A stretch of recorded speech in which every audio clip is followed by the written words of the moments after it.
Ma secondo lei si è suicidato Epstein? No, ha creato questa cosa tipo una malattia, no? Perché gestiva il mistero, teneva i file su tutti. Ricatti. Ricatti.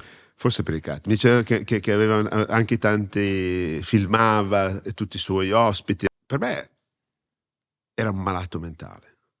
Perché poi visto cosa faceva queste ragazzine, massaggi. Nell'atto c'è scritto che il problema era anche l'accostamento agli Epstein Files, però lei è presente negli Epstein Files, quindi noi in quel caso non abbiamo detto nulla di fasullo. Io non sono presente negli Epstein Files per nessuna diffamazione, nessuna reato. No, ma questo non l'abbiamo affermato noi. Ma no, questo non è stato affermato.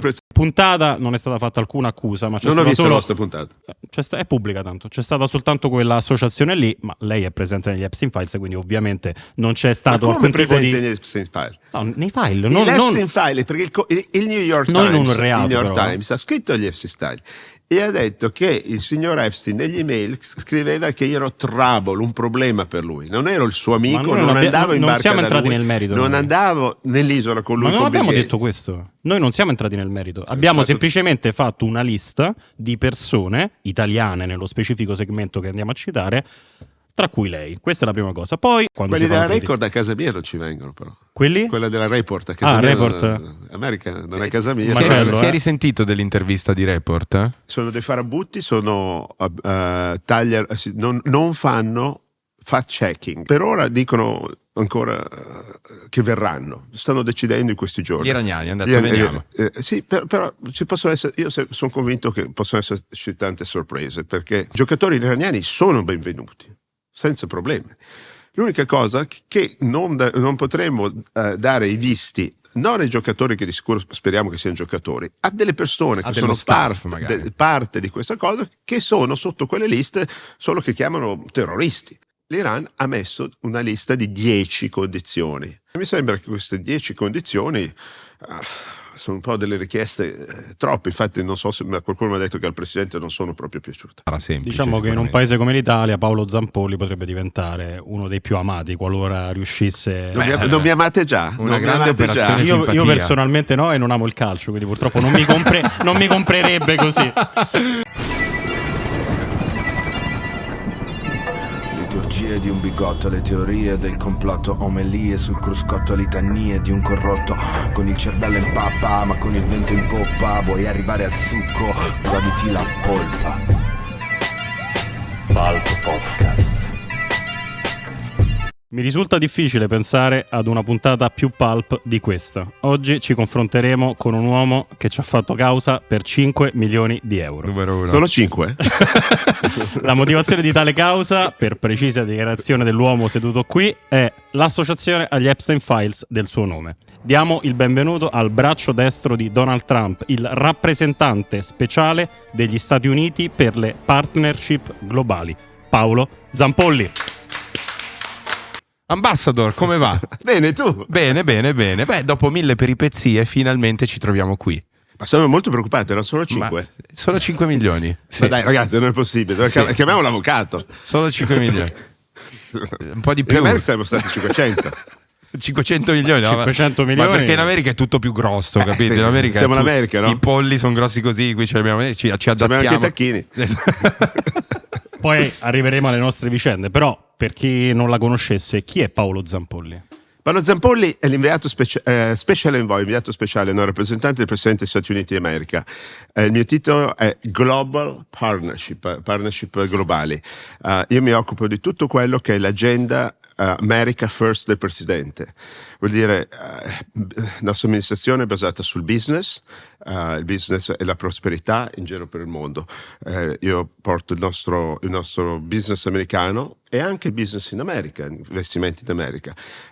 Come sapete, mi avete appena parlato, il mio claim of fame è aver venduto 20 miliardi, billions, US dollari, Boeing, aerei, no Airbus, Boeing. In 20 minuti. Poi l'altro giorno... Come cazzo hai fatto a vendere 20 billion in 20 minuti? Perché questa cosa, c'è un articolo del Financial Times, no? Addirittura. Questo è stato l'articolo più letto per 3 giorni. Quello del Financial Times, dei 20 billion in 20 minuti. Ma sai, A chi cazzo li hai venduti, mi verrebbe da chiederti? È un bellissimo paese che si chiama Uzbekistan. L'Uzbekistan. È un paese con 35 milioni di persone e che stanno investendo molto per diventare un paese internazionale. L'abbiamo fatto diventerà un hub, l'aeroporto come può essere Dubai, Doha o Istanbul. Gli serviva una flotta sostanzialmente. Gli serviva una flotta. Avevano già dei vari 787, ma sai, questi aerei sono alla fine i Boeing sono i migliori aerei al mondo. A parte c'era una partita di Boeing che è andata giù e l'ha ritirata, vero? No, vabbè, non gli avrei venduto quella, immagino. Però c'è stato un periodo che c'era una partita di Boeing. Vabbè, niente, piccolo. Sì, da qualche anno fa purtroppo. Sì, l'aereo può cadere come il treno può andare fuori e la bicicletta si può anche cadere in bicicletta. Ma certo. Io ero l'Onda questo è meno sicura la bicicletta. Sì, tra l'altro. Il mio problema è quando attraverso la strada all'Onda mi è venuto addosso un taxi perché guardo la parte sbagliata. Ma come si diventa uno degli uomini più influenti del mondo? Come si fa ad arrivare nella Casa Bianca? Questi sono grandi flattering word. Io non sono uno degli uomini più influenti del mondo, ma sono molto fiero, ho il più grosso onore al mondo, servire il Presidente degli Stati Uniti d'America e le persone dell'America. Il mio primo capo è il Presidente, il secondo è il Segretario di Stato Marco Rubio. Anzi, il Segretario Marco Rubio è lui che ha creato più o meno questa agenda che si chiama Sport Diplomacy, che piace molto a tutti, apre tutte le poste, è una cosa che me ne devo occupare io. Anche il nostro ministro Tajani adesso ha aperto queste porte di Sport Diplomacy e come sapete... La diplomazia dello sport. Sì. Motivo per il quale quindi è andata all'onore delle cronache, diciamo, questa tua proposta, diciamo, dopo la figura di merda della nazionale italiana che non si è qualificata ai mondiali, arriva l'ambasciatore Zampolli in soccorso della nazionale a fare la seguente proposta. Sostanzialmente, nel caso in cui l'Iran, che a differenza nostra si è qualificato, non potesse partecipare ai mondiali, rimane un posto vacante. E lì interviene Zampolli che dice: cazzo, facciamo partecipare l'Italia, giusto? Ovvio, io sono italiano, Forza Azzurri, no? Certo. Allora io ho suggerito al Presidente, ho solo chiesto al Presidente e poi ho informato Gianni, King Gianni, il re Gianni Infantino, lo chiamiamo il re. In caso, o per qualsiasi motivo, o decidono di cancellare, o succede qualcosa, visto che l'Italia aveva vinto 4 World Cup e poi mi hanno spiegato che andare a vedere la partita uno va a vedere Messi, per dirti, no? È meglio andare di sicuro non a vedere e giocare a calcio e avere l'Italia con tutto il pedigree, con tutti i successi che abbiamo avuto, essendo anche io italiano, l'ho fatto anche per voi e questo è un sogno e il sogno non è, io sei immolato per noi l'ambasciatore Zampolli. Abbiamo anche 20 milioni sui 340 milioni di americani che sono di origine italiana. C'è una grande comunità italo-americana. Certo, e poi vedere l'Italia giocare, poi giocavate in casa, io vi aspettavo con le braccia aperte. E come è andata a finire lì? Beh, sai, adesso per ora dicono ancora che verranno, stanno decidendo in questi giorni. Gli iraniani hanno detto veniamo. Sì, però ci possono essere, io sono convinto che possono esserci tante sorprese, perché l'Iran è molto noto cambiare idee e posizioni in qualsiasi modo. Anche l'America ogni tanto. Anche l'Italia, aggiungerei. Un po' tutti i paesi sono un po' bipolari. Quando dopo gli articoli che sono usciti hanno chiesto al Presidente dell'ufficio legale che c'è di fianco il Vicepresidente, Presidente, non ho dato molto caso a questo, però ha detto: Marco, cos'è la tua, parlando del Segretario di Stato, cos'è la tua posizione? Il Segretario di Stato ha detto: guarda, i giocatori iraniani sono benvenuti, senza problemi. L'unica cosa che non potremmo dare i visti, non ai giocatori che di sicuro speriamo che siano giocatori, a delle persone che sono parte di questa cosa, che sono sotto quelle liste solo che chiamano terroristi. Infatti dopo 10 giorni di questo statement, quando le persone hanno avuto una riunione della FIFA a Vancouver, non l'America ma il Canada ne ha bloccati 2 a Istanbul. Queste sono delle regole, se queste persone sono una lista che non possono viaggiare, di sicuro non vogliamo. Poi cosa è successo dopo? L'Iran ha messo una lista di 10 condizioni.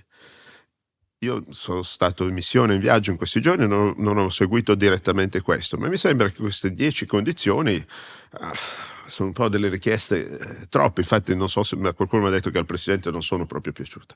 Ma senti, ci sarà un clima di evidente tensione oggettivamente, comunque parliamo di due stati che attualmente sono in un conflitto abbastanza importante, e far combaciare il tutto in una competizione sportiva non sarà semplice. Diciamo che in un paese come l'Italia Paolo Zampolli potrebbe diventare uno dei più amati qualora riuscisse. Non mi amate già? Una Non mi grande amate già? operazione. Io simpatia. personalmente no, e non amo il calcio, quindi purtroppo non mi comprerebbe così. Però sarebbe- per molti milioni di italiani A livello di sicuramente sì. propaganda e a livello di operazione simpatia sarebbe pazzesco. Certo. Ma torniamo quindi a lei. Come si fa ad arrivare lì? Io non ho capito com'è possibile un'impresa del genere da un italiano. Qual è stato il suo percorso lavorativo? Io sono andato negli Stati Uniti per come si chiama, l'American Dream, il sogno americano, 32-33 anni fa. E sono sbarcato a New York, che è sempre stata la mia città del sogno. Andavo da piccolo col papà, quando facevo i giocattoli, solo il giocattolo, adoravo New York. Poi ho fatto anche delle cose a Miami di immobiliare, però Miami era più una cosa di vacanza. New York è business. Miami si va a far festa solitamente. Sì, io prendo il sole, un bel posto. Sì. Più relax. D'inverno, perché d'estate è un po' umido. E ho cominciato a fare delle operazioni piccole immobiliari in Florida. A Miami a New York avevo questa agenzia di modelle che aveva delle modelle molto importanti, tra cui Claudia Schiffer, Gova, Heidi Klum, Letizia Casta. Quindi anni 90. Sì, certo, quelle che si chiamava una Claudia, altre si chiamavano tipo la Naomi, non sapevano neanche i cognomi delle modelle. E poi ho anche portato una bellissima donna che si chiama Melania. In quel periodo a New York ho anche conosciuto tantissime persone, da Presidente Clinton, billionaires, di tutti di più, essendo nel giro di New York. Hai fatto network. Anche il tuo amico Epstein.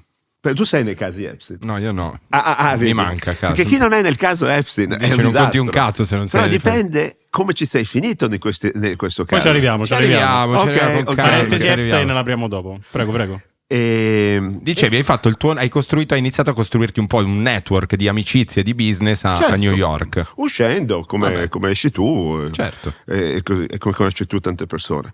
E ho anche conosciuto una persona che faceva il real estate, che aveva dei palazzi in Fifth Avenue, il famoso Trump Tower, che si chiamava Donald J. Trump. Siamo diventati amici. Ti ricordi come l'hai conosciuto? Ci siamo conosciuti in un ristorante, poi andavamo sempre a Cipriani o al Mumba, in quei posti, uscivamo in quei ristoranti, lo stesso giro.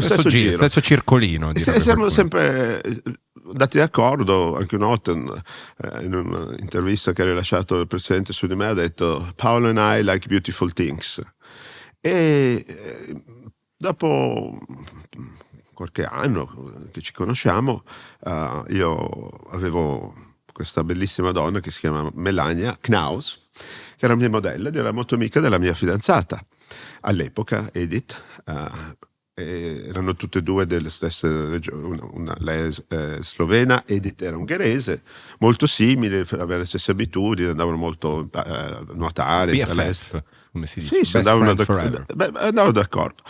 E era la settimana della Fashion Week e noi abbiamo avuto il nostro evento. In quel momento avevamo questa modella che aveva preso la campagna di Victoria's Secret, Angel, una delle campagne più pagate. E lì Epstein era già dentro Victoria's Secret. Sì, Epstein per noi era considerato il proprietario di Victoria's Secret. Infatti, così Dunque, iniziamo a costruire. A più che andava in giro con i capi di Stato, con Bill Gates, i re, le famiglie reali, anche se purtroppo per me questo signore, che per fortuna non siamo mai andati d'accordo, era il proprietario del cliente più importante che io avevo. Perché tu sai, quando metti una modella sulla copertina di Vogue ti pagano $150. quando una modella lavora per Victoria's Secret, $1,5 milioni di dollari. Bellissimo mettere sulla copertina di Vogue, però forse Victoria's Secret, beh. Chiaro. Ritorna Trump. Cioè, quindi gli hai fatto conoscere la sua moglie. Sì, abbiamo fatto questa cena, questa festa durante la settimana di moda, e lui è arrivato con un'altra persona, un'altra ragazza, e ovviamente loro un ospite VIP, e sono andato a ricevere alla porta, come avete fatto voi, e portato al tavolo, e gli ho detto in inglese, Donald, please meet Melania, Melania, please meet Donald. E in quel momento, e poi io si è seduto al mio tavolo, e io mi sono staccato, avevo altri 300 ospiti, di cui clienti molto importanti, fotografi, editori dei top riviste, e niente, finita lì. 2 settimane dopo ho fatto una cena a casa mia per il mio caro amico Roberto Cavalle, che purtroppo non c'è più, e io ho invitato Donald, la mia fidanzata ha invitato Melania, e sono arrivati insieme. Si sono presentati insieme. Ma che strano. E non ho capito, ero molto sorpreso. E niente, poi lo leggiamo nei libri della Casa Bianca, nei documentari, e da quel giorno lì sono insieme, si sono sposati, io sono andato al loro matrimonio, e sono andati l'amicizia, cioè sei stato un po' il cupido della loro relazione. No, l'amicizia era prima e sono andati 2 volte alla Casa Bianca, lui è l'uomo più importante del mondo per la seconda volta, e lei è la donna più importante del mondo. E quindi in che modo poi da questa, diciamo, amicizia, conoscenza con Trump si arriva nella sfera lavorativa? Il giorno ha sfidato Victoria's Secret, un'altra agenzia molto grossa mi aveva rubato una modella molto importante, e quella sera lui mi ha detto: Paolo, if you lose your supermodel, you go out of business. If I lose my superintendent, che non sapevo neanche cosa vuol dire, è la persona che gestisce il building, ce ne ho 100 fuori in fila da Trump Tower. E poi mi fa: Paolo, you're too good for the fashion modeling industry, I want you to work for me. E faccio: wow. E c'era di fianco anche, eravamo a cena, e eravamo a un tavolino in 4 con la First Lady, il presidente, e David Copperfield. E io guardo David. Scusa, mi fa ridere perché sembra l'inizio di una barzelletta. Eravamo io, Donald Trump, Melania e David Copperfield. E io mi giro e David, che magia? David Copperfield non c'era più. Tipo. No, c'era ancora. David, ma è magia? E lui fa: sì. E io guardo Melania e lei sorride. E mi emoziono un po' e dico: wow, ok. E da quel giorno lì ho dovuto fare tutte pensa come ci è rimasto male David Copperfield, che non gli ha offerto un cazzo di niente. Vero. Cioè, pensa lì il povero David lì, così diceva: per me infatti doveva fargli sparire il la Trump portafoglio, Tower. robe, poteva far sparire la Trump Tower per far sparire. Ma quando sei detentore di poteri non puoi abusarne, però. Vabbè, qua scopriamo che comunque, se vogliamo dire, poi magari la tagliamo, la figa apre più porte dei trucchi di magia. Quindi apre le porte a questo lavoro, devi venire a lavorare con me, dice Trump. Io continuo a tenere l'agenzia di moda e comincio a lavorare nel real estate con lui. Poi lavoriamo insieme, ero come si dice, Ultimate Apprentice, perché lui aveva questo programma chiamato l'Apprentice, che dovevi vincere per avere un posto di lavoro. Ricordiamo la versione italiana che ha dato vita al meme di Briatore, che diceva: fuori! Sì, la stessa cosa, you are fired. Sì.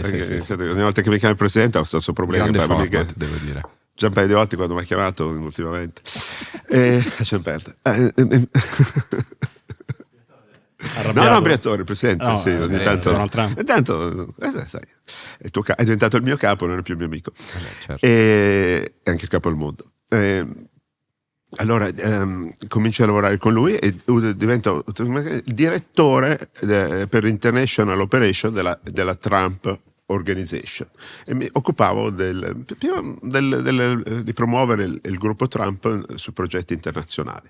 Quindi sei partito lavorando con lui al di là dei ruoli istituzionali. Certo, questo è stato tanti anni fa. Poi nel frattempo avevo sempre affascinato il Palazzo di Vetro, sono entrato alle Nazioni Unite con un'organizzazione non governmentale che è diventata intergovernmentale, IGO, si occupava di energie rinnovabili, che era una cosa che tutti parlavano in quel momento. e poi parlavamo del Kyoto Protocol, di queste cose. Poi adesso a marzo, il 1° marzo, sono stato alle Nazioni Unite e mi hanno detto: ma sai che 18 anni che sei qua? 18 anni. Dunque, nell'amministrazione Trump 1 io non ho mai lavorato per lui, non volevo lavorare per lui, e quando, come dice il Presidente, prima che gli hanno rubato le elezioni, io ho avuto 2 appointment, 2 nomine presidenziali, non erano come segretario, come inviato speciale. Una era il Kennedy Center, che è la cosa più prestigiosa che abbiamo negli Stati Uniti, è tipo il Center per Performing Art, e la seconda ero sotto un council presidenziale alla Casa Bianca, che si chiama President Council for Sport, Fitness and Nutrition. Ero uno dei member, ero il rappresentante del calcio, e questo è durato anche 2 anni, perché erano delle nomine di 2 anni durante l'amministrazione Biden, molto stranamente, forse non sapevano cos'era il calcio. E dunque all'apertura della World Cup in Qatar, dove ha giocato l'America nel prima e seconda partita, io ero diventato il capo di delegazione con questo titolo della Casa Bianca, dove c'erano altri rappresentanti del governo americano, più del rappresentante del governo Biden. E così è iniziato. Poi niente. Poi è ritornato alla ribalta e ti ha poi detto: sono passati 4 anni, il presidente ha vinto le elezioni e niente, un giorno eravamo questa cosa molto importante, FII, che organizza Richard Diaz a Miami con tutti i delegati dell'Arabia Saudita, dove hanno, prima del nostro viaggio, era febbraio, il 21 febbraio dell'anno scorso, prima del nostro viaggio ufficiale nel Medio Oriente, che è iniziato in Arabia Saudita, dove hanno pledge 600 miliardi di dollari agli Stati Uniti d'America. E mi dico: il presidente, tu vuole parlare? Mi metto in questa stanza sopra, dove c'era la principessa Rema, il governatore del PIF, il fondo molto importante, e il ministro della finanza, il ministro dell'investimento, il ministro della comunicazione. Entra il presidente e mi fa: congratulazioni. E io dico: ma congratulazioni per cosa? Che cosa è successo? Non è il mio compleanno, non è il mio anniversario. Esatto. E si gira e fa: Susie White, che è la donna più importante del mondo, è la sua chief of staff. This is Paolo, is my Paolo. Is our special envoy to Italy. Poi arriva e Paola come si chiamava? Susie White. Susie fa David Copperfield. No, lei è molto seria, infatti, non si è scomposta. E lì e mi ha detto: sei special envoy per Italy. E poi mi dice: ok, go to work. Let's take a picture, start to work. Senza nemmeno spiegarti cosa cazzo devi fare. Era un ruolo, tra l'altro, creato da lui in quel momento, no? Beh, sai, il presidente può creare tante cose. E infatti ha ritagliato proprio un ruolo. E quindi, special envoy per l'Italia. E cosa deve fare questo? Non lo sapevo. Però io sono venuto in Italia e ho fatto un po' di. Vabbè, però ho lavorato su un'agenda abbastanza importante, che era quella della Pirelli, che per la cosa dell'investimento cinese. E quando stavo tornando dagli Stati Uniti, dopo una settimana a Milano, che ero venuto a vedere la mia famiglia e passato da Roma, mi chiama la Casa Bianca: il presidente ti vuole parlare. E dico: che cosa ha combinato già? E mi fa: Paolo, c'è un messaggio, non puoi essere più l'inviato per l'Italia. No. E io dico: già, durato 7 giorni, ma cosa hai già mandato a casa, già gli ha detto you're fired, no, come faceva nell'Apprentice. No, ma vogliamo che diventi inviato per le partnership globali. Gli ho detto: cosa? Che paese? Tutto il mondo. Quindi una promozione in una settimana senza apparente da un paese motivo. A 193. E così è iniziato così. Io vorrei capire, e la domanda però sull'impiego rimane, cioè è stato spiegato il ruolo. L'Italia non l'avevo capito, perché non me l'aveva spiegato. Okay, non ha avuto il tempo, cazzo, l'ha promosso subito. Perché mi ha appointed un mercoledì, io avevo già il biglietto per venire in Italia il venerdì. ha dato subito l'approvazione. Infatti no, anche in Italia non avevano capito cosa succedeva. Se non l'hai capito tu, figurati gli altri. Certo. E ancora adesso però. Io neanche ad oggi. Ma adesso te lo spiega. Infatti sono qui per magari una prossima puntata, non è che posso dire tutto oggi. Siete anche simpatici. Meno male, grazie. E quindi no, io non ho capito che cazzo fai quindi. Quindi poi l'Italia non è sotto la mia giurisdizione. No, perché in Italia abbiamo un ambasciatore molto molto in basso, His Excellency Mr. Ambassador Tilman Fretitas, che si occupa dell'Italia. Tu ti occupi del resto del mondo. No, io mi occupo. L'Italia è la sua affar suo. Non posso parlare di politica, non posso prendere posizioni. È tutto l'ambasciatore italiano. Gestisce lui. È un ambasciatore. Infatti ho visto che vai tanto in giro, sei sempre in viaggio. Certo, vado nei paesi dove mi dicono di andare, dove vogliono che vada. Hai degli obiettivi che ti sei posto durante questo incarico? Avresti un sogno che dici vorrei portare a casa questo accordo? Beh, io ho cambiato il futuro di questi paesi che si chiamano il gruppo C5 plus one, che diranno 6-6 plus one, perché anche l'Azerbaijan entrerà, mettendoli vicino. Erano un gruppo di paesi che durante l'amministrazione precedente sono l'Uzbekistan, il Kazakh, il Kirghizistan, l'Uzbekistan, quel gruppo dei C5, former Russian Federation. Non c'era molto dialogo. Non avevano molto diavolo, ma tramite presso il merce dell'Uzbekistan, che è diventato anche un amico di famiglia e anche molto carino come figlio, abbiamo creato, grazie a questo accordo che ho fatto per i Boeing, che dovevano essere 30 bilioni che avevano promesso, e poi ne hanno firmato solo per 20. Devo tornare a prendere proprio dei barboni. Guarda, io sono diventato il numero 2 venditore, salesperson della Boeing, ovviamente non senza essere pagato. Il primo è il presidente. E quando Jeffrey, capo della Boeing, mi ha detto: ma non è che dandoti questo titolo il presidente si arrabbia? Il presidente è molto competitivo quando gioca a golf e quando fa sport, dunque è bellissimo che io e lui faremo fair competition, perché più come Boeing, due venditori della Folletto, ma dei Boeing, perché però più Boeing vendiamo, più posti di lavoro diamo agli Stati Uniti d'America. Quindi lei si definirebbe un venditore? Ho venduto anche il ghiaccio agli Eschimò. Quindi sì. E quando ero in Uzbekistan volevo vendere i tappeti. A Sharm Khan ho preso un tappeto. Quindi se possiamo riassumere relazioni il ruolo, commerciali. Relazioni commerciali e anche cioè poi dalla relazione PR, commerciale certo. mi insegni che poi mi nasce anche un dialogo col paese, quindi paesi che prima non dialogavano con gli Stati Uniti, grazie a degli accordi commerciali riescono a aprire un dialogo con l'America. Allora, parliamo dei nostri di accordi, quindi arriviamo a sta benedetta causa. Ma che è successo? Noi, allora, la spiego per i ragazzi da casa. Noi facciamo una puntata sugli Epstein Files. Leggiamo anche il suo nome, non dando in realtà nessuna definizione. No. Citiamo vari italiani, citiamo anche Paolo Zampolli. Dopo qualche settimana arriva la notizia su tutti i quotidiani: Paolo Zampolli querela Federico Lucia e Davide Marra per 5 milioni di dollari, forse euro, non lo so, forse euro. Che è successo? Che cosa abbiamo fatto? Per averla associata agli Epstein Files.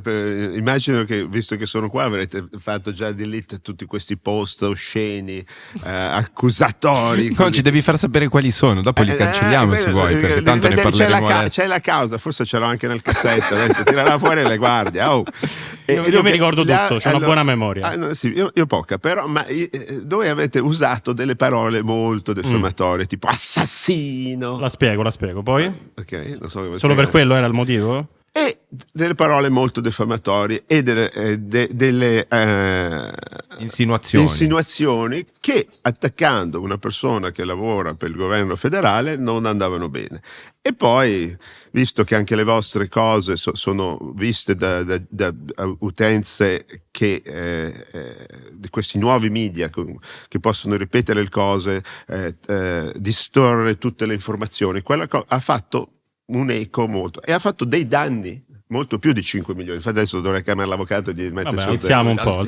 Allora, se vuole le preciso, perché sono stato molto attento. Allora, in puntata non è stato detto nulla, in realtà abbiamo fatto una lista Giusto di vari nomi italiani. Chiarire, giusto per Esatto, chiarirsi. ma comunque è pubblica quella puntata e si può verificare. Intanto nell'atto c'è scritto che il problema era anche l'accostamento agli Epstein Files, però lei è presente negli Epstein Files, quindi noi in quel caso non abbiamo detto nulla di fasullo. Io non sono presente negli Epstein Files per nessuna diffamazione, nessuna reato. No, ma questo non l'abbiamo affermato noi. Ma No, non è stato affermato. L'interpretazione dei nostri legali. Ma secondo me, io credo che i legali gli abbiano suggerito delle cose, perché poi è legale, vuole lavorare ovviamente. No, ma per carità, però tanto è verificabile. È l'associazione all'aggettivo killer. Ho segnato anche quello. Allora, era per precisare, in puntata non è stata fatta alcuna accusa, ma c'è non ho visto solo... la vostra puntata. È pubblica tanto, c'è stata soltanto quella associazione lì, ma lei è presente negli Epstein Files, quindi ovviamente non c'è stato ma come alcun tipo presente di... negli Epstein Files? No, nei file, Gli Epstein Files, perché il New York Times ha scritto agli Epstein Files e ha detto che il signor Epstein negli email scriveva che io ero trouble, un problema per lui, non ero il suo amico, non andavo in barca siamo da entrati lui, nel merito, non andavo nell'isola con lui. Ma non con abbiamo Bill detto Gates. questo. Noi non siamo entrati nel merito, abbiamo semplicemente fatto una lista di persone italiane nello specifico segmento che andiamo a citare, tra cui lei. Questa è la prima cosa. Poi un post sul nostro profilo Instagram in cui noi citiamo il New York Times che la definisce killer, ma killer in senso metaforico, non in senso assassino, ed era in riferimento all'inchiesta del New York Times sulla questione di Prokhorov e Baibavok, nella questione degli oligarchi russi del 2008, che a loro volta vennero definiti killer, ma in senso metaforico, non come assassini, perché erano finiti in un giro di prostituzione, se non erro, in Francia nel 2008. Però anche in quel post viene citato il file di Epstein in cui lei viene menzionato, ma non c'è una diretta responsabilità sua. Io non le conosco quelle persone. Ma infatti sono persone che all'interno di quei file parlano di lei. Ma noi non abbiamo mai detto che lei abbia commesso dei reati. Non è mai stato affermato. Misunderstanding, sì, come si direbbe oltreoceano. No, lo posso dire con sicurezza perché è tutto pubblico. Visto che qua noi cerchiamo sempre poi di offrire il massimo diritto di replica, perché esatto, è giusto. Ovviamente capisco che l'associazione al personaggio di Epstein possa risultare problematica, quindi ci spieghi lei come è conosciuto questo personaggio, cosa ne pensa della vicenda e se effettivamente ha avuto dei rapporti diversi da quelli lavorativi. Penso che per chi curiosi hanno letto gli Epstein File è molto chiaro, e l'avevo anticipato all'inizio. Epstein era una persona cruciale del scene di New York e come era molto influente anche molto influente, come è definito il proprietario o socio di Victoria's Secret, era indubbiamente considerato il cliente, come abbiamo parlato prima, più importante degli Stati Uniti, Victoria's Secret. Dunque dovevamo avere una relazione lavorativa con questo signore. Io per fortuna non sono mai andato d'accordo con lui, anche se lo incontravo tante volte, non sono mai andato a cena con lui, non sono mai stato invitato sulla sua bella isoletta, cioè andavano Bill Gates e Bill Clinton nello stesso giorno, io non ero tra di loro, e business non l'abbiamo proprio fatto, però.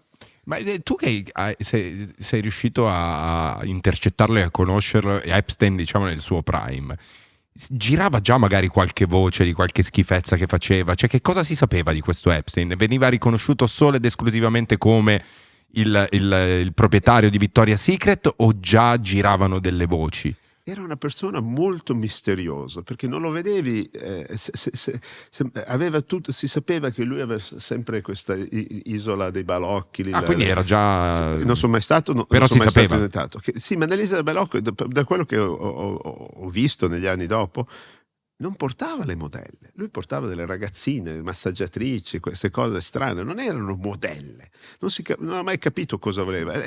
Poi era tutto misterioso, aveva questi meeting,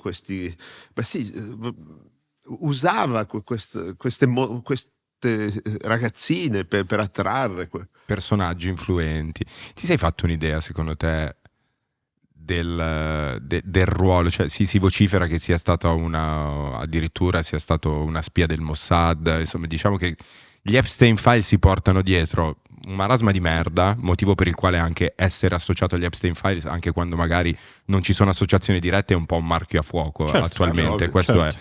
È indubbio.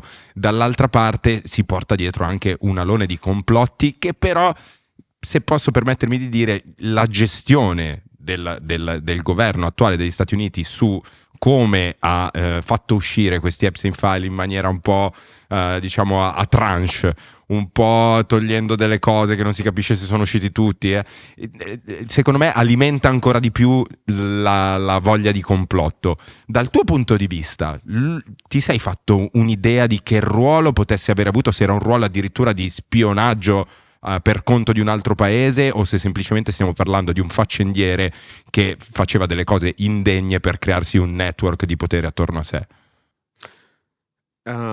Riguardo se era un agente dei Mossad, io personalmente non penso, non lo so. Ci sono tante conspiracy theory su tutte le cose, su tutti i casi.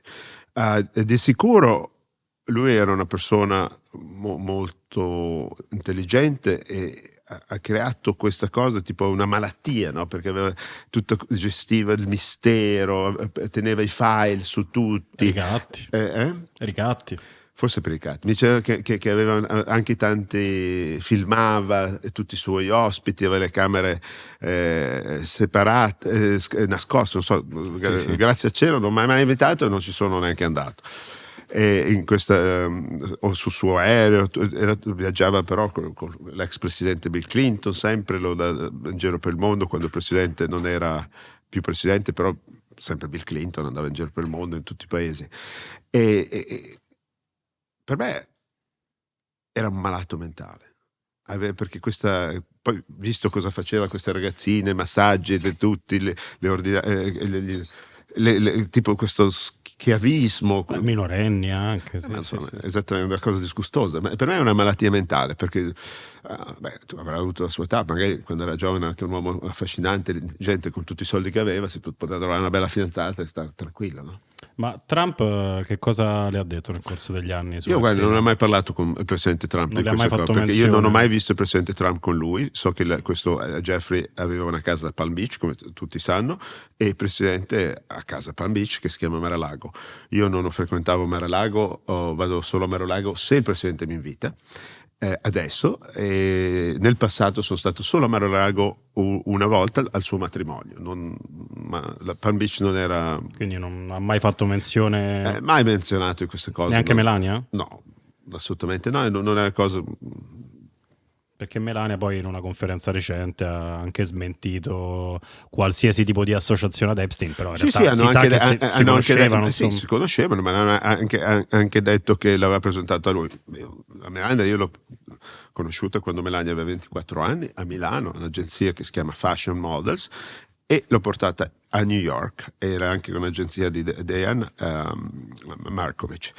Vabbè, dobbiamo ringraziare Palella che ci aveva convinto ad stare qua insieme. Vabbè, certo, ma lo ringraziamo alla fine, il dottor Palella, lo ringraziamo. E dunque, quando io ho portato Melania a New York, come sapete, ho fatto io il visto per lei, per questo c'erano anche storie su quello, e tutti i giorni se ne inventano uno, ma lei ha conosciuto Donald con me quella sera informalmente, e questa è la verità.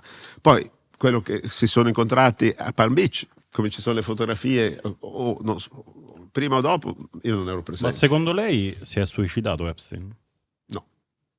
Lei che ha il polso della situazione oltreoceano, la sensazione è che il popolo americano stia ancora molto attento, cioè la situazione è ancora molto attenzionata rispetto agli Epstein File, o sta via via scemando? È una situazione a livello politico. Io penso che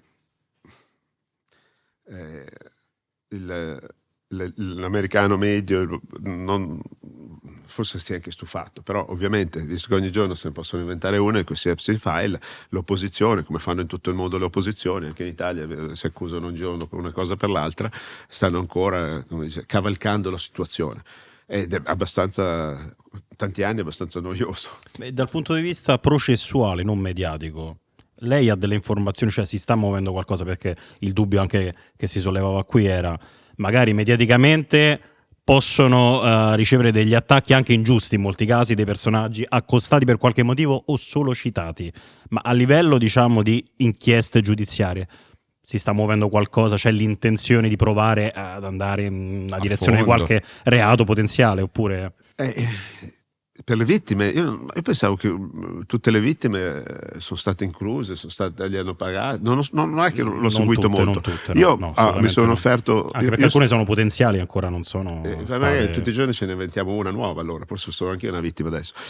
E io sono penso l'unico living witness, l'unico testimone vivo, perché anche l'altro agente di modelle che lavorava per Epstein, non c'è più, è morto in carcere a Parigi, della storia della First Lady che l'ho presentata. Dunque sono a disposizione di testimoniare davanti al congresso americano, che non è come andare in un corte e sbagliarsi. Se ti dice una cosa sbagliata, certo. Il tema degli Epstein Files che la lega è legato anche al fatto di questa fondazione benefica che Ghislaine Maxwell avrebbe fondato nel 2012, si chiama Terramar Project. È vero che anche lei faceva parte di questa fondazione benefica? Che poi è stata successivamente chiusa? Assolutamente no. Ghislaine Maxwell era un'altra signora, socialite, molto famosa, da famiglia Maxwell, molto importante, che il papà si era suicidato, l'ha buttato in mare,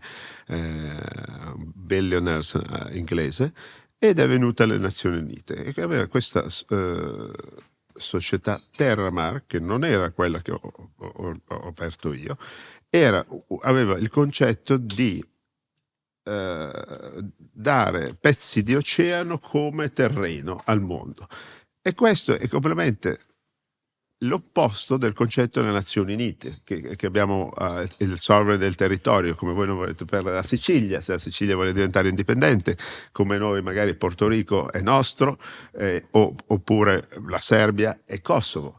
Dunque, prendere pezzi di mare e farli diventare, dare il passaporto, era un'idea che era un momento che noi alle Nazioni Unite nel 2012 stavamo lavorando sulla post-15 agenda, perché avevamo per 15 anni i Millennium Goals e poi abbiamo creato i Sustainable Development Goal, SDG, Global Goals, sono 17 goal, e che sono molto fiero che grazie a me, insieme a 2 altre persone che non ci sono più, abbiamo creato il Goal 14, che è il goal degli oceani. Sostanzialmente lei dice: io in questa associazione benefica... No, lei era lì, non ha niente a che fare, aveva tutti i più grossi billion nel mondo, sono mai stato sulla sua website, mai lavorato con lei, l'ho incontrata alle Nazioni Unite come si incontra tanta gente. Guarda come ci sono qua. Vabbè, ma questo non non tantissimo. Voglio fare una domanda che non c'entra direttamente con gli Epstein Files, ma ha fatto un passaggio, no? Diceva witness. Lei ha paura per il ruolo che ricopre, per le figure potenti con le quali lavora nella vita? Anche per la situazione geopolitica, che è abbastanza tesa. Personalmente sì, ho paura perché dopo tutti questi attacchi mediatici sia io che mio figlio abbiamo avuto delle minacce.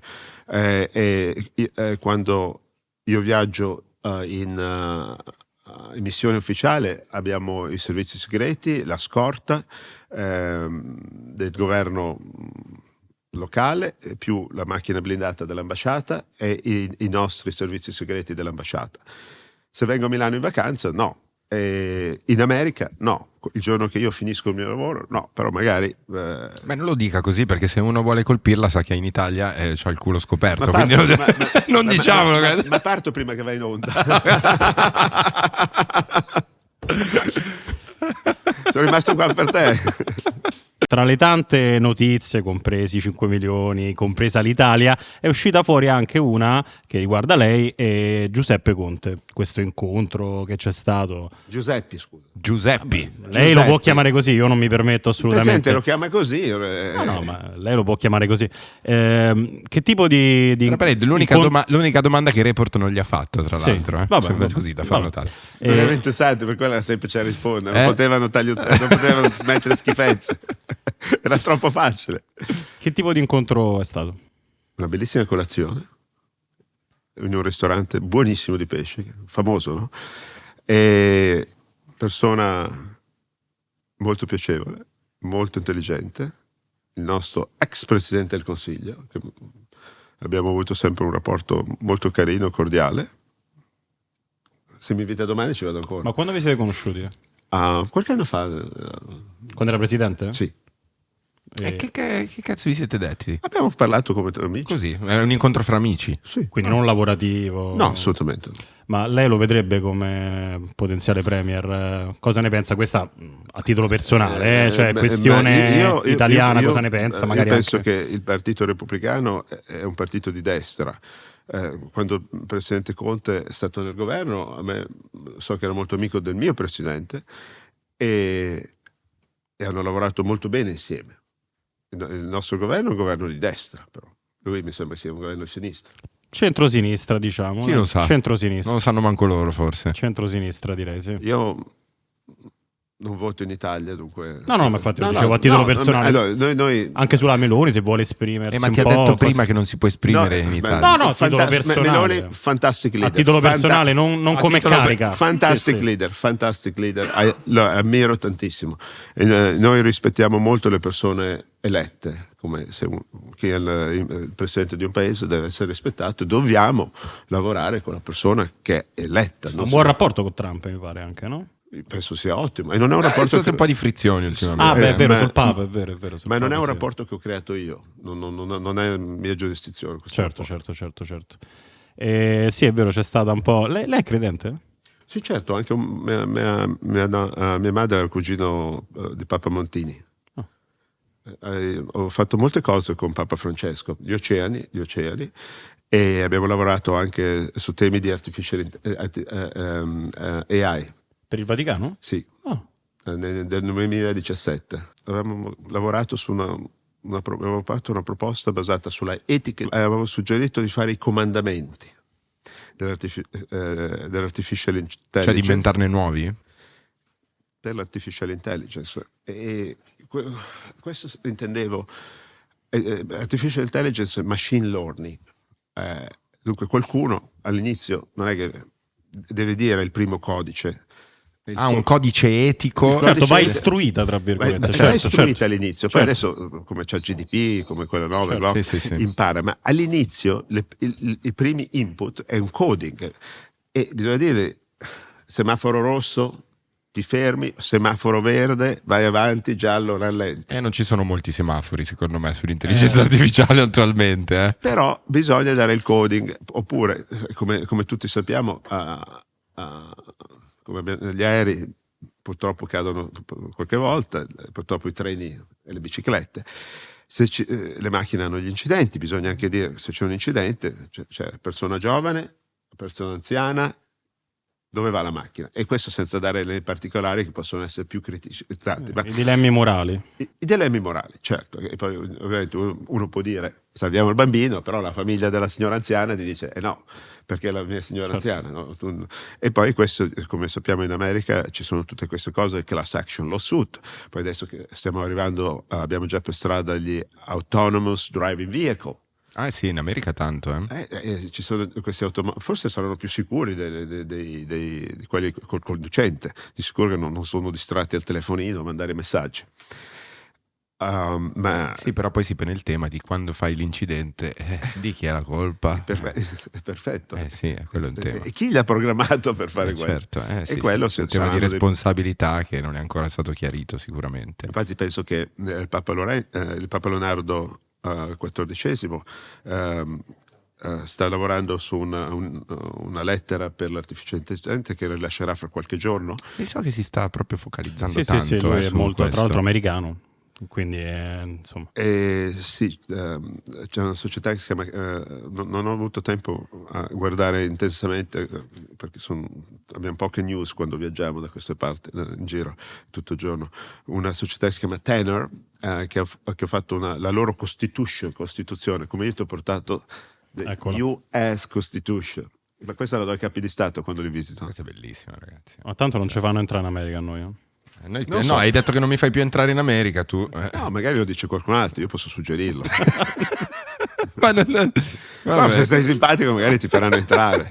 Ci sono qualcuno che non dovrebbero entrare. Guarda, abbiamo dei programmi di artificial intelligence, come stiamo parlando, che guardano tutte le cose che succedono nell'internet. Non entrerò mai in America. Esatto, che paura. Considerando le critiche che ho fatto a Trump negli anni. Non lo so, non è colpa, non lo decido io. Vabbè, ma è un paese democratico, la critica è accettata, vero? critiche, freedom of speech. Freedom of speech, First Amendment. Sì, esatto, ragazzi, loro in realtà anche più di noi, cioè permettono anche degli attacchi più violenti, anche più violenti di quelli che abbiamo fatto a lei, molto più violenti. Qua in Italia siamo più duri.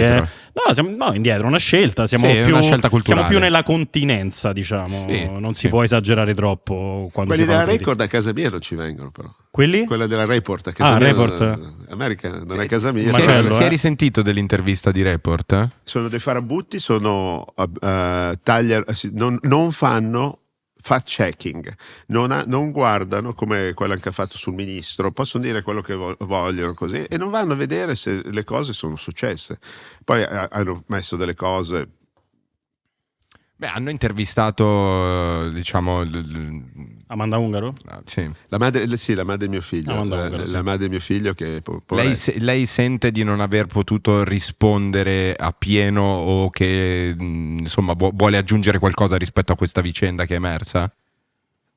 Non so se c'è mio figlio, te lo potrebbe dire lui che ti vuole conoscere. Se lo vuole chiamare, certo. Assolutamente. Vediamo se lo Per spiegarlo ai ragazzi da casa, è stata fatta, diciamo, una puntata di Report nella quale hanno intervistato Paolo Zampolli e si è parlato del rapporto con Amanda Ungaro, la ex compagna di Paolo Zampolli, e delle vicende, insomma, che ci sono state, alcune anche riguardanti l'AIS, una presunta deportazione. Questa è un'accusa che è stato promosso, è diventato il direttore. È stato promosso lui? Sì, è diventato il direttore. È stato promosso. E quindi lei dice non ho avuto magari la possibilità di replica perché lui non l'ha deportata, però l'hanno promosso. Proprio la settimana scorsa. L'hanno promosso. Ha anche scritto il New York Times. Ok, are you awake?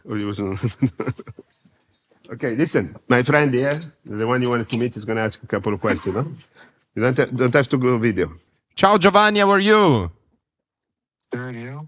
All good, thank you so much. This is Federico. Your father is it's basically in our podcast right now. And we want to kindly ask you, your father asked me to, how you come back from Brazil to America? I bought a ticket with frequent flyer miles, and I flew from Rio to Texas, then to Texas to Miami. Yeah, so basically by yourself. Yeah. Yeah, okay, thank you so much. You want to say something about your father?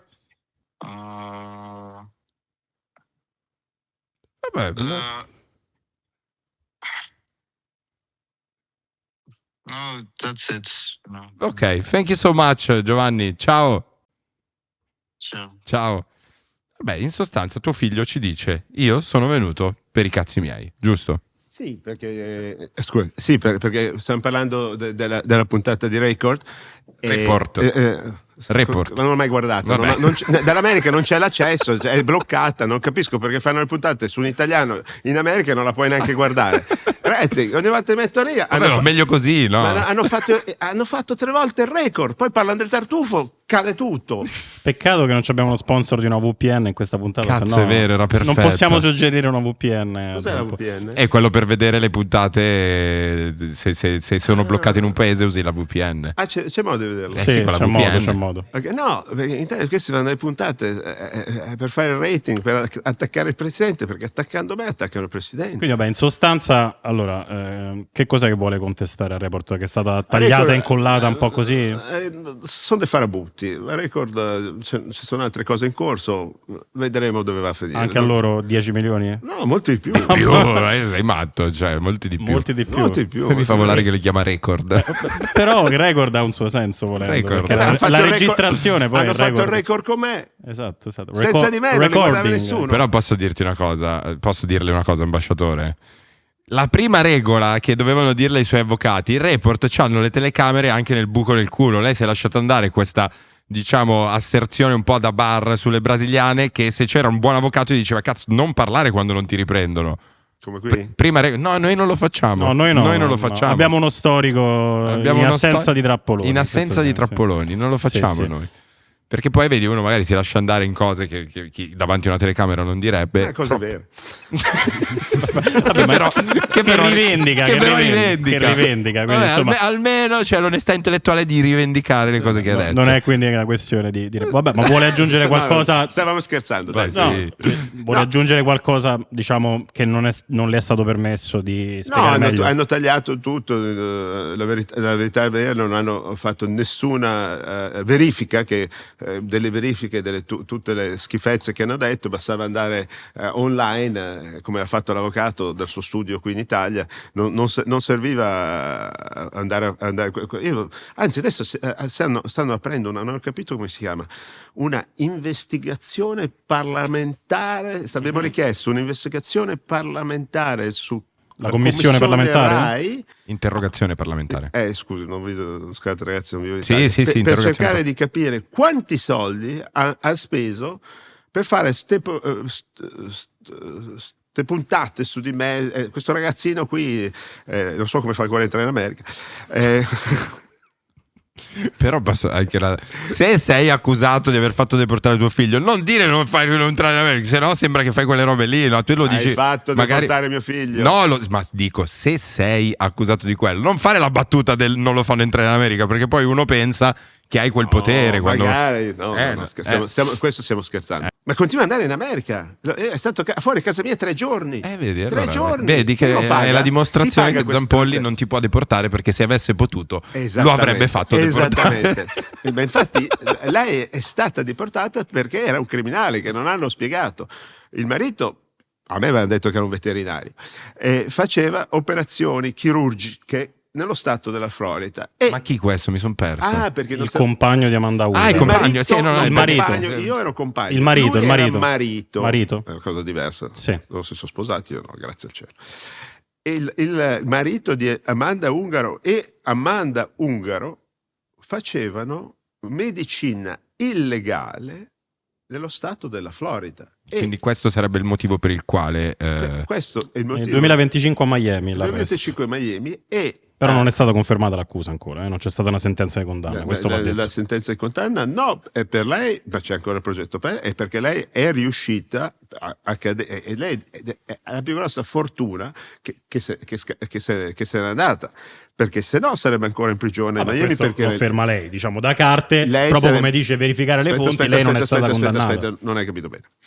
Allora, lui c'ha le robe sulle caviglie che non può... Braccialetto elettronico. Sì.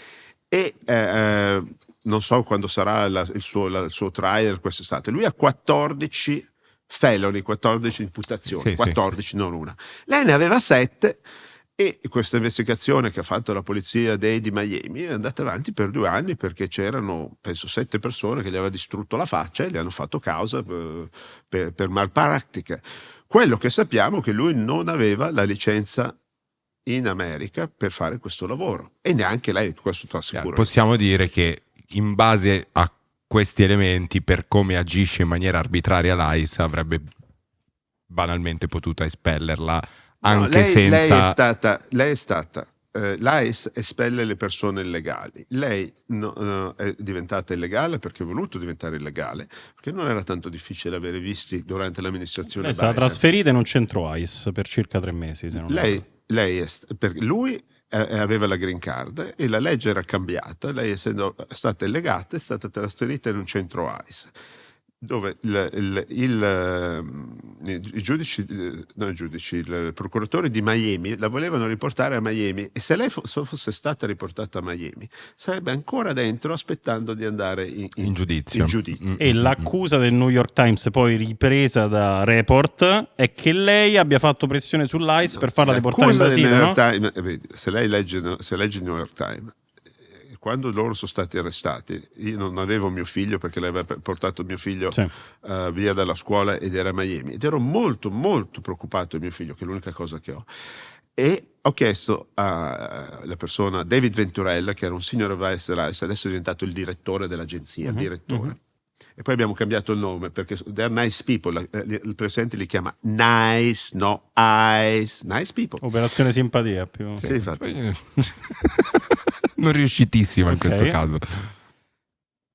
diventato il direttore, gli ho chiesto solo di chiamare e farmi sapere cosa succedeva, perché non sapevo chi. Sì. Ok. E ti ha fatto sapere Che? No, dopo. dopo. Vabbè. No, Ok. dopo. Se no, sarebbe ancora lì. E quindi Chiaro. l'accusa di Report era questa, cioè lei ha fatto pressione all'ICE per questa deportazione, no? Se non vado errato, in quel servizio che ci dava, che però non ha è visto, stata quindi non fortunata a essere deportata, se no sarebbe ancora in galera. Ok. Dunque, la mia richiesta, come ha specificato il New York Times, ha chiarito che io ho chiamato Venturella. Una richiesta di informazione, Io ho ok, richiesto quindi non informazioni, pressione. non ok. pressione. Ma pensi che se Venturella avesse fatto qualcosa di sbagliato l'avrebbe fatto il direttore dell'agenzia? Questo io non lo posso sapere, ovviamente. No? Diciamo che vengono promossi anche personaggi discutibili nel mondo, quindi questo io non lo so. Però questa ovviamente è la sua versione, che è giusto, secondo me, che lei racconti. E perché... che risponde, abbia diritto di certo, replica. certo, questo mi sembra corretto deontologicamente. Avete più viewer voi o la Record? Noi, Noi. ad oggi noi. Noi. Oggi noi. Sì, siamo forse... Beh, diciamo che è difficile fare un paragone perché la televisione sì. viene monitorata con un sistema di con rilevazione un sistema un po' di vecchio. rivelazione un po' antiquato. Sì. Noi i numeri che facciamo sono reali. Ma voi con me, perché la Record con me ha fatto Record. hai No, fatto no, i record. Vediamo. Noi- Bisogna vedere. No, Non so. Deve battere Renzi Vannacci, tosta. A 2 milioni ha fatto, 2 milioni di viewers. Non so se portate fortuna così, ma spero portare fortuna a voi. Speriamo. Chiudendo la parentesi, Sì. Report vuole controbattere anche all'accusa che le è stata mossa da Victoria Drake.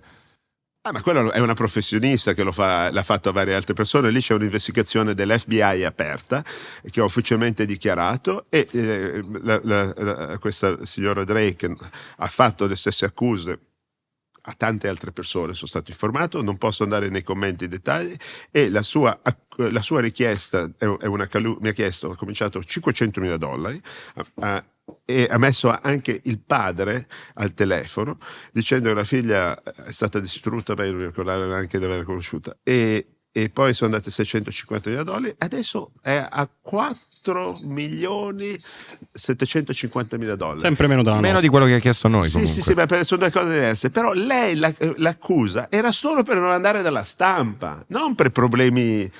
Quindi dice, la sua tesi sia che è una sorta di ricatto. È un ricatto ufficiale, certo. Questo. Chiaro. Abbiamo chiuso tutte le parentesi, abbiamo fatto tutte le domande. Adesso noi sappiamo che ci ha portato delle cose pazzesche. Oltre alla Costituzione americana, ci ha portato la banconota da $2. È molto rara, perché non so se le faremo più. Sono rare. Adesso il sogno di noi tutti, di metà dell'America, è di avere il presidente sui $250. Il Donaldone. Però deve passare in cosa. Credo che debba morire prima, no? No, possiamo anche. Il presidente non disturba stare. Abbiamo messo anche che non disturbi, non avevamo molti dubbi. non morire. Lui. E infatti stiamo cambiando tutti i nomi possibili dei palazzi. Scusa, che iter ci sarà anche, per mettere la faccia? E abbiamo anche cambiato il passaporto. Non è questo quello.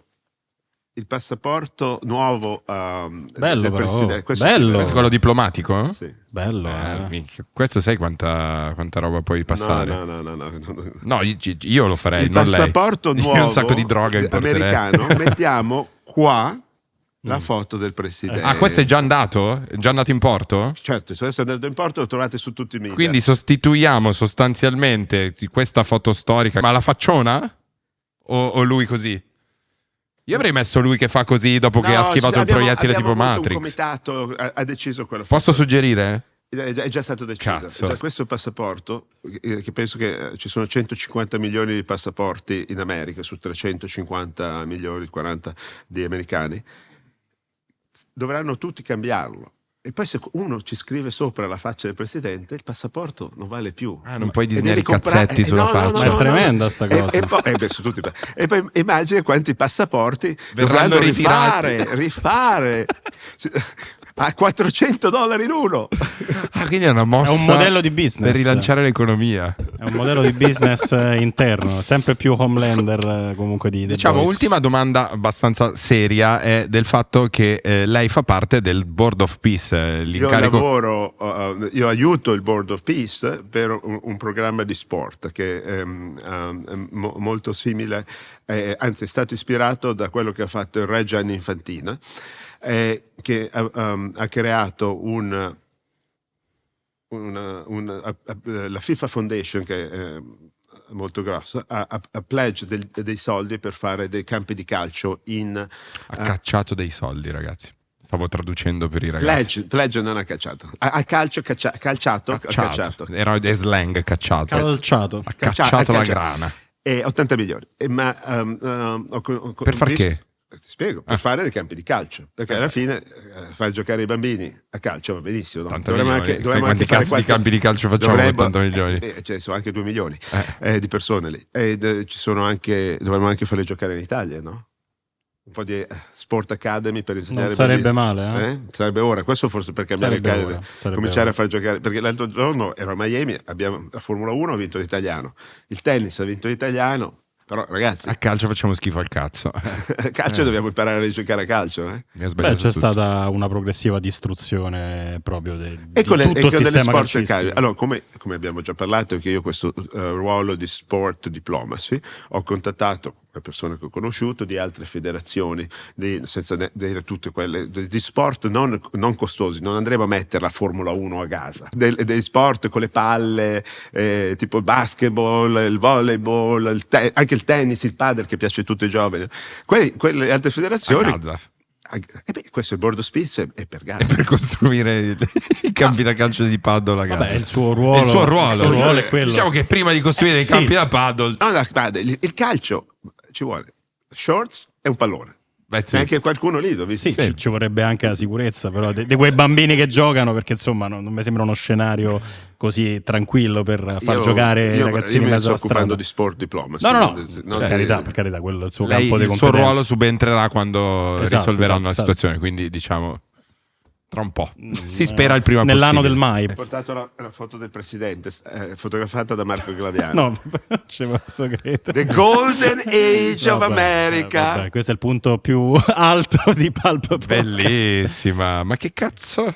Questa sarà probabilmente l'unica cosa che resterà tra gli oggetti di scena insieme al calendario di Vannacci. No, scusami, questo voglio... No, questa è una cosa che perché è un la moneta prototipo? la facendo. Questo era un prototipo. È un prototipo. È diversa perché ho avuto la foto face to face, però l'ha voluta di fronte? Sì. Era più fregno così, secondo me, perché di fronte dipende che sguardo ha. Più che altro solitamente le monete hanno dei profili, no? E lui di fronte. A me piaceva così. Che però cazzo vuoi? Lui la voleva di fronte. Giustamente. Oh, come ti permetti?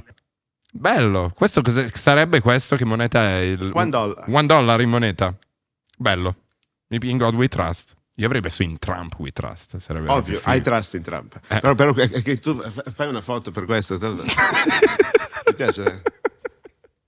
Un bel momento. No, scusa, scusami, c'hai ragione, ma dopo la facciamo. Però il problema, tieni in mano, perché sempre quando mi chiedono, ma hai mai dei problemi col presidente? E io non posso dirvelo. E poi dico, lo dico. Cosa discutete? A me piace la Coca Zero, a lui piace la Coca Diet. Che cazzo cambia poi? No, il sapore è completamente diverso. Sì, completamente diverso. Sì, è meglio la Coca E la cosa Zero. tremenda è che questa puntata purtroppo non è sponsorizzata da Coca-Cola. Sì, infatti. Vabbè, non esageriamo. Se posso dire questo verrà tagliato perché in futuro ci collaboreremo grazie a Paolo Zampolli che ci troverà un contatto. Basta, tutto qua. C'è un botto di roba. No, scusate. Poi ti ho portato la comunque sembra un po' più bello qui, Era più giovane. La pinna 46. Questa cos'è? È della World Cup, sì. Bellissimo. Fai uno zoomino. Bello questo. Ma è spilletta americana. Certo. Oh, cazzo. 47. Hai zoomato? Cos'è 47? 47 President of the United States of America. Ah, perché è il 47. È il numero 47, certo. Questo è top, raga. Questo è top. Beh, basta, non Grazie. ci ho portato nient'altro. Vabbè, dai, io mi accontento. Tante cose, insomma. Vabbè, ti posso far vedere una cosa? Dai, vedi che c'è è un prototipo, non te lo posso lasciare. È un prototipo. Non lasciarcelo. Scusa, la prima stampa. E questo è per i 250 anniversari degli Stati Uniti è la foto di George Washington che a Delaware. Che remano. Strano che Trump non ci abbia messo la sua faccia qui, possiamo dire. Io però. Ne abbiamo una con la sua faccia. Mi sarei sorpreso del Ovvio. contrario. Bene, direi che abbiamo chiuso questa incredibile puntata. Io ci tenevo a fare un ringraziamento all'uomo, veramente l'ambasciatore di Pulp Podcast, che ha mediato per far sì che questa diatriba legale esplodesse in questo capolavoro di puntata. Un grazie di cuore a Salvatore Palella, che diciamo è stato l'uomo che ci ha unito. Ringraziamo l'ambasciatore Grazie, Salvatore, Zampolli e ci sei numero vediamo uno. a una prossima puntata di Pulp Podcast, amici, solo da noi. Grandi emozioni. Ciao Italia! No, non mi è piaciuta l'Epsi, facci la foto che devo mandare a Salvatore. Noi raramente giriamo le puntate in mezzo. Raramente noi giriamo. Sì, ce l'abbiamo. Grandi ragazzi, che budget. No, noi raramente giriamo le puntate fuori casa, abbiamo girato pochissime. Ci siamo. Yo, vai. Sei pronto, Marra? Io sono prontissimo. Vai, dai. Sono nato pronto. Vai, Davide, vai.